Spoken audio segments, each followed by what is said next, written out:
Alright, so today I'm going to record a quick video here on Java constructors, which are a special type of method which gives state to an instance. So that's just a fancy way of saying that we're going to initialize the values or fields within an object. And they are invoked by using the new keyword as I have below here. So we have the scanner class, then we have this scanner instance, notice the lowercase, and we let that equal to a new instance of scanner, and then we pass in this parameter here, which is standard in. And you will have seen this if you've done any kind of input from the user kind of exercises. There are several different types of constructors. So we've got the no argument constructor, which is also sometimes referred to as the unparameterized or default constructor. Default because the Java compiler automatically adds it to our code if we don't explicitly state its existence, which you'll see once we jump into the code. Then we've got parameterized constructors, which we had before with scanner. So this is where you pass in parameters which are used to set the values of the fields in your object. Then we've got chained or linked constructors. So these are when you mix and match different constructors in order to basically have more complex initialization of your fields. And then finally we have copy constructors, which is just a special case of parameterized constructors, where rather than passing in regular parameters, we pass in an already existing instance of the object we're trying to make in the constructor. So that's it for the slides. We're going to jump into the code now. Alright. Now that we've talked about constructors in the abstract, we need to actually put them into practice. So for that, I've got a simple object here, which describes a bank account. So we've got some fields, which is our name of our owner, the time at which the account was opened, the bank balance, and then how much they're allowed to take an overdraft. And of course, this isn't truly representative of what a bank would have on you.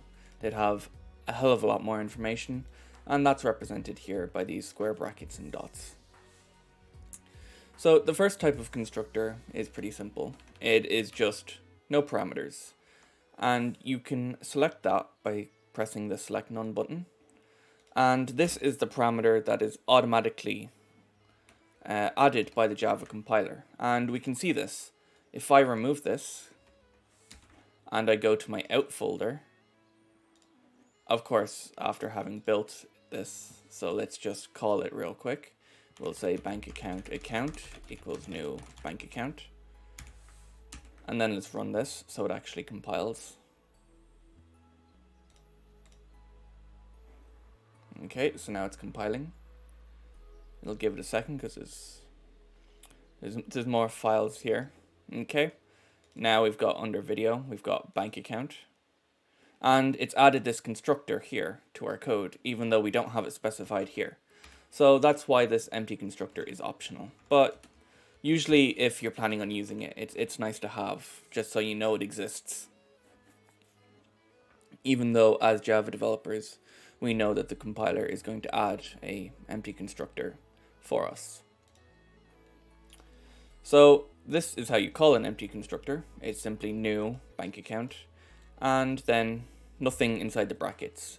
So right now, there's no values to any of these. They're either null in the case of objects or not initialized in the case of primitives. Which means if we really try and access these, all we're going to get is a null pointer exception, or just a straight up error if we try and access the primitives. So that's why we have constructors to initialize the values. So one, for example, which you could use is a constructor which initializes all values.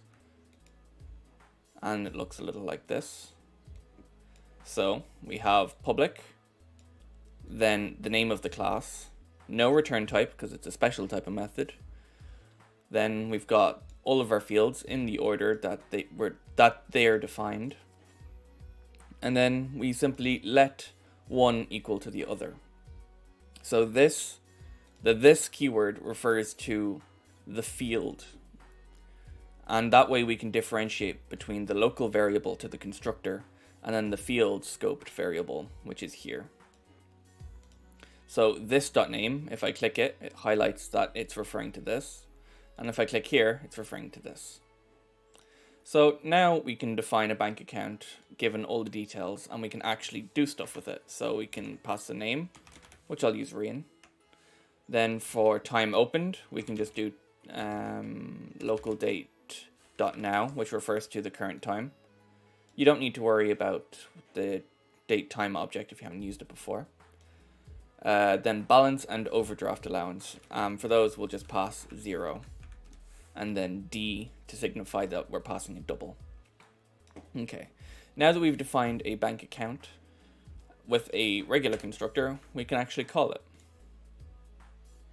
And of course, it's not going to do anything. But what we could do is we could create a toString function.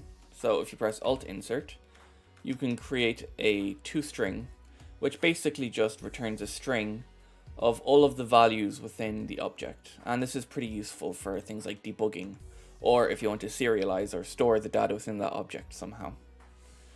So in order to print out the values, we can type system.out.println, and then we can type account.toString. Now when I run this, it's going to print out bank account and then all of the values. So we have a constructor, a parameterized constructor now, and we have a empty constructor. Well, we can call one constructor from the other. So if I want to create a default bank account, I could say this.name equals Joe Blogs. And then I can say this.time opened equals local date.now as well. This.balance equals 0. And this.overdraft allowance equals 0. And this would be our default values for the object. Alternatively, instead of doing all of this, we could just call this constructor. We could chain them. So in order to call another constructor in the same class, we use the this keyword.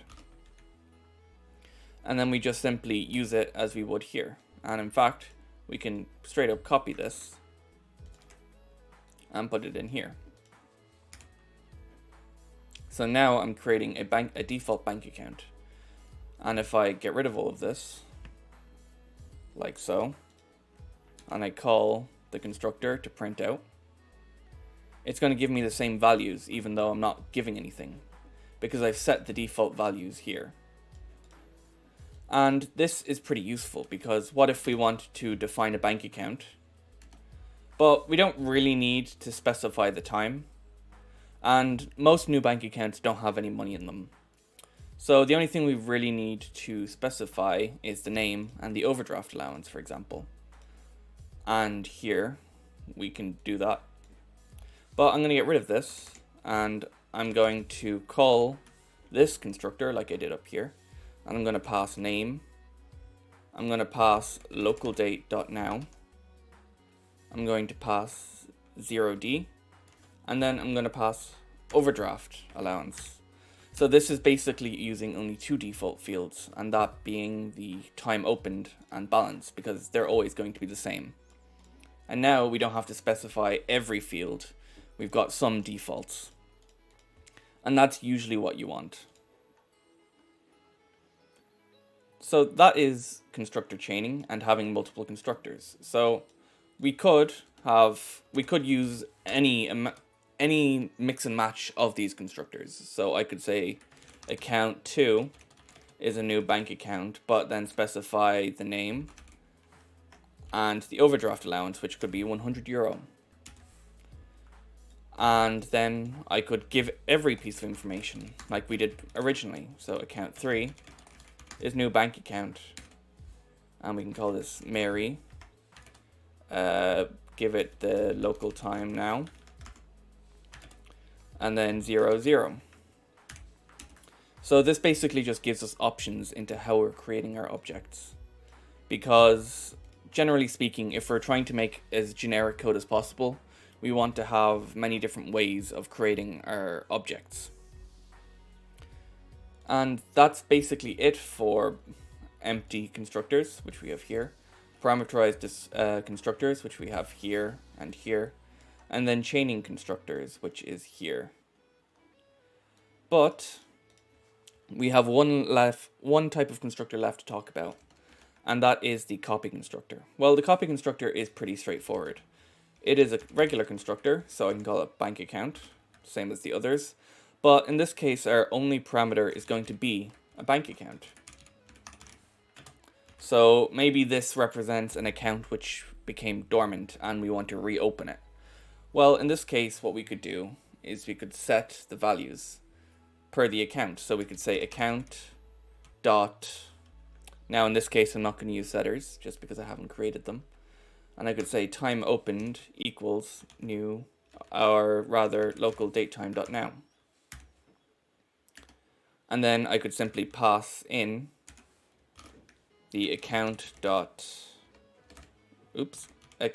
name, account dot time opened, account dot balance, and account dot overdraft allowance. And actually we don't even really need this because we can just put this here. And this should work for us. So we're basically creating a new copy of this account with all of its old values, but we're changing the time it was opened. So if we wanted an example of this, we could have our account, which is here, and we could reopen it after having slept. So time dot sleep. I can never remember what it is. Sleep. Oh, it's thread.sleep, isn't it? Yeah. And then we could wait a whole bunch of time. And then we could create a copy of the account. So first let's print out the value of account to string. Then let's wait. And then let's print out the value of new bank account. And then let's pass account. And we can get rid of this. So we are opening an account, then we're waiting a certain amount of time, and then we're recreating a new account with the same name, balance, and overdraft allowance, but with a different time to open. So we can use this here. It's going to wait a few seconds. 100 seconds actually. So let's just cut that down a little bit because I'm very silly. We'll go with 10,000 rather than 100 seconds. So we print out the first one, and then 10 seconds later, we'll print out the second. There we go. And you can see that there's a difference here by 10 seconds in the time opened. So that's an example of a copy, a copy constructor, sorry. And that's pretty much everything there is to constructors without talking about inheritance, in which we would have a super constructor. So rather than using this, we could call a constructor in a parent class by super. And then we could work off of that and maybe build upon that. But that's more of a topic for another day.